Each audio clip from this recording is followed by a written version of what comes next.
Episode की शुरुआत में दादा भाई झनक को अपने घर पर रहकर पढ़ाई पर ध्यान केंद्रित करने के लिए कहते हैं।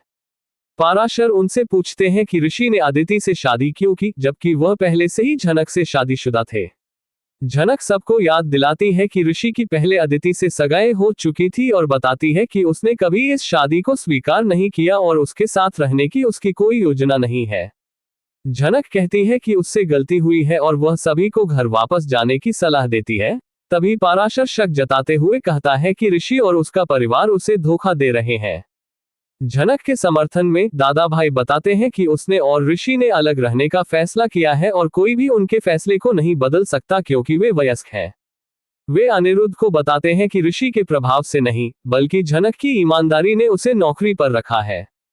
वे जोर देते हैं कि सिमुलबोनी की तुलना में कोलकाता में झनक का भविष्य बेहतर है और उसे नीट परीक्षा की पढ़ाई पर ध्यान केंद्रित करने के लिए प्रोत्साहित करते हैं।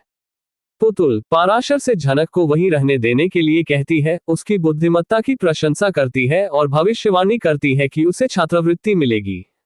लेकिन पाराशर अभी भी आश्वस्त नहीं है। जब ऋषि झनक से उसके द्वारा हस्ताक्षरित दस्तावेजों के बारे में पूछता है तो वह कहती है कि उसने स्वेच्छा से ऐसा किया था। ऋषि का कहना है कि उसने कभी किसी दस्तावेज पर हस्ताक्षर नहीं किए, लेकिन अनिरुद्ध स्वीकार करता है कि उसने उसके कहने पर ही ये दस्तावेज बनवाए थे। पाराशर को ऋषि के विरोधाभासी व्यवहार को समझना मुश्किल लगता है। वह झनक की जिम्मेदारी लेना चाहता है, लेकिन उसे पूरी तरह स्वीकार नहीं करता।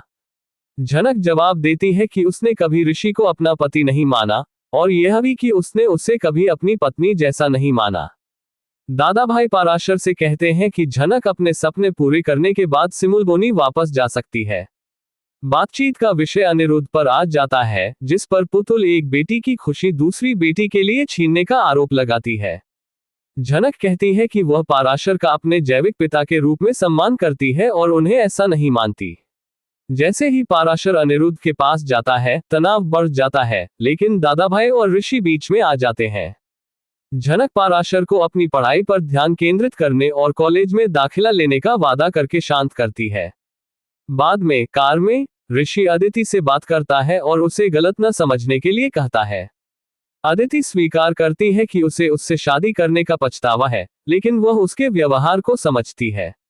वह टिप्पणी करती है कि वह ऐसे व्यवहार करता है जैसे झनक अभी भी उसकी पत्नी है, इसलिए उसे आश्चर्य होता है कि उसने झनक से अपनी शादी क्यों नहीं स्वीकार की। ऋषि झनक का विश्वास जीतने की विनती करता है और समझाता है कि वह केवल उसकी भलाई के बारे में सोचता है।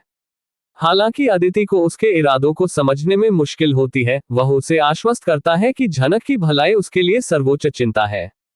जब झनक को दादा भाई की मदद पर शक होता है, तो वे उसे उन पर भरोसा रखने और खुद के लिए खड़े होने के लिए प्रोत्साहित करते हैं।